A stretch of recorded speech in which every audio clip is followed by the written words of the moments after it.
siin on sipel ka pesa vist. Aga käib ka, saab hakkama vist. Päike võtab täiega, võiks praegu rannas olla. Ma loodan, et homme ilm ära koledaks ei lähe. Ja ma olen rihide. Näe, ise lähen Tallinnasse. Jopa, ma olen sünnipäevale. Ise lähen ka. No, ära sega vahele, siis saab välja lõigata kõik. Jaa, aga peaks saadet ka vist tegema. Tere, mina olen Liina. Ja mina olen Kelly. Tere tulemast vaatama Kiku TV saadet. Lähme vaatame, mis meie koolis toimub. Siin on nii palju sipelgaid emme. Neljapäeval 5. mail toimus meie koolis võõrkeelte tunnike. Lähme uurime huvijuhi Piret Arula käest täpsemalt, mis seal toimus. Tere kõigile! Ja alustame meie traditsioonilise võõrkeelte tunnikesega. Et vaatame, mida meie koolilapsed, nii suured kui väikesed, on valmistanud teile ette erinevates võõrkeeltes. Ja loodame, et teile see kõik meeldib, et olge kena ja nautige. Mida kujutab endast võõrkeelte tunnike? Võõrkeelte tunnikene tähendab just nimelt ühte tundi pärast lõunal, kus meie kooli tublid õpilased loevad luuletusi, laulavad, teevad näidendeid erinevates võõrkeeltes. Meil on olemas oma Christmas show talvel, aga kuna lapsed õpivad väga palju teisi keeli ka siin majas, vene keelt ja prantsuse keelt ja saksa keelt ja vahetevahel on siin olnud ka Hispaania ja Taani ja mida kõike veel keeli, siis et näidata, mida nad aasta jooksul õppinud on, siis on selle jaoks vaja niisugune väikene esinemine. Aga miks seda korraldatakse, et siis õpilased õpiksid nagu ennast väljendama ka teistes keeltes? Jah, ja et ka teised koolikaaslased näeksid, kes neid keeli ei õpi, mida teevad tema naabritüdruk, naaberpoiss. Et ja just nimelt propageerida seda keelte oskust ja soovida neid keeli õppima hakata. Aga kas sellest on kasu ka siis? Vaat seda kasulugu ma nüüd täpselt ei tea, aga juba täna aasta nähes, kui suure lustiga tegid 11. klassi õpilased punamütsikese näidendid saksa keeles ja terve pisikeste armaada siis naeris laginal ilmselt aru saamata, mis asi toimub. Aga äkki läbi niisuguse lapseliku muinasjutu neil tekib keele vastu ka huvi, et kõik võib olla. 6. mail toimus Tartu Kivilinna gümnaasiumi muusikapidu ehk kevadkontsert, mis toimus esmakordselt Tartu Ülikooli aulas. Lähme vaatame edasi, mis seal toimus. Kuidas elada emata? Mida ma teeksin küll emata? Emalt saab endale soole ja valguse, sammude pikkuse, elu ja alguses. Emalt saan ausad ja puhtavad mõtted, tööde ja mängude, paremad võtted. Tema on mured ja soov tuleb silmadest, väikese välja ja vihmastest ilmadest. Tema on ainus, ei rohkem, ei vähem. Laumu sõber, kõikidest vähem. Kevadkontsert oli kaheosaline. Esimese poole sisustasid meie kooli koorid, teises osas esinesid kooli orkestriklassi õpilased ja puhkpilliorkester Tartu. Vägevalt kõlasid rivitrummid, järgemööda said laval esineda nii mudilased, poisid kui ka lapsed.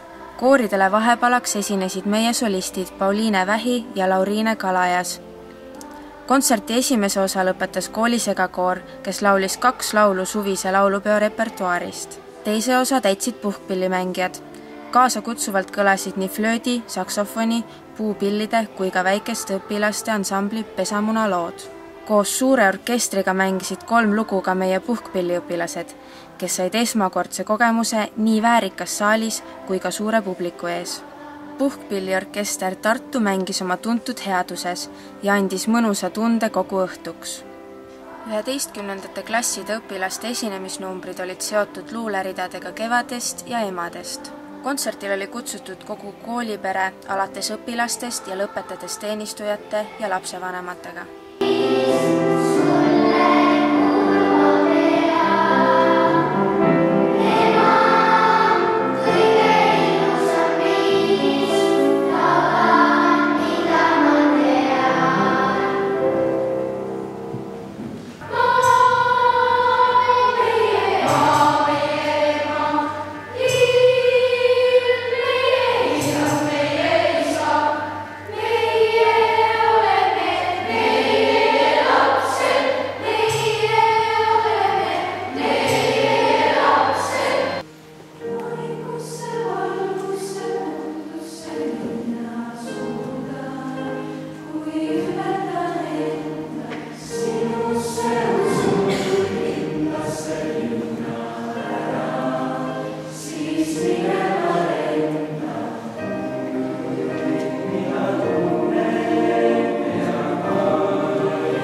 Meie kõrv on jõudnud uudised, et sügisest näeb koolimaja välja absoluutselt teistsugune.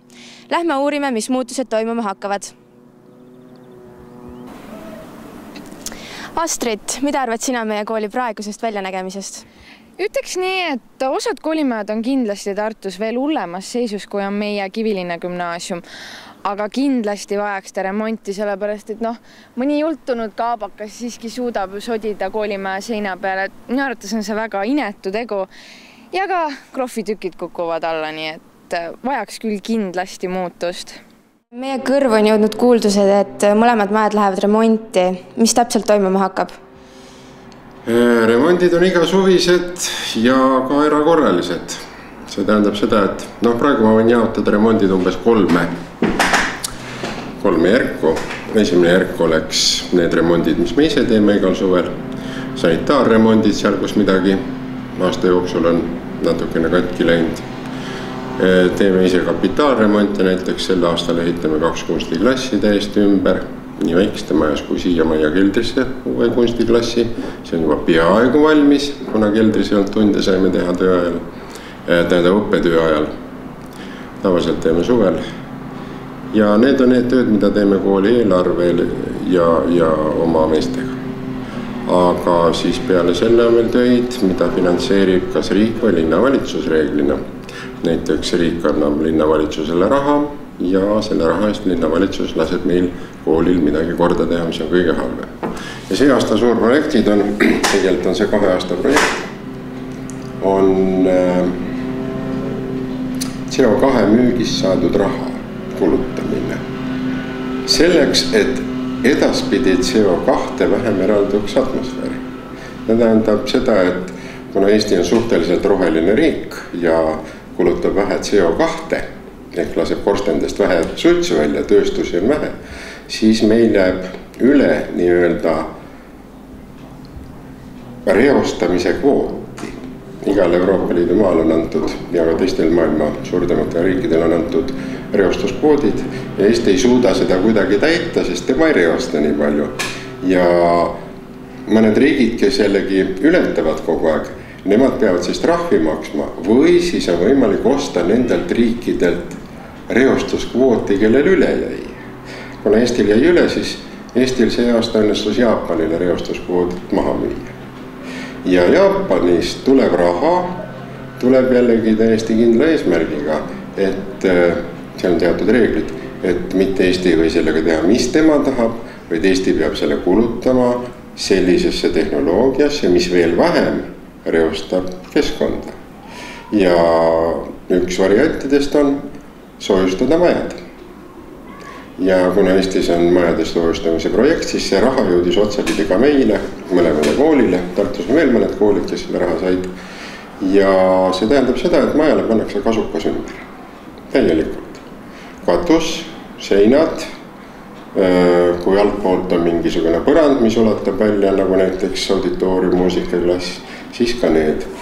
See kõik kaetakse umbes 15 centimeetrise soojuskihiga, mistõttu maja fassaad tegelikult muutub ja disainitakse ja muutub ilusamaks ja maja hakkab paremini sooja pidama.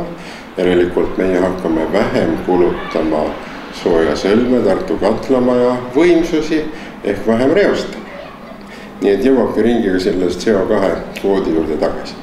Nii et see on selle 2 aasta projekt. Loodetakse alustada nüüd 13. juunil, aga ausalt öeldes ehitusgraafikud on kinnitamata, nii et see on väga umbkaudne.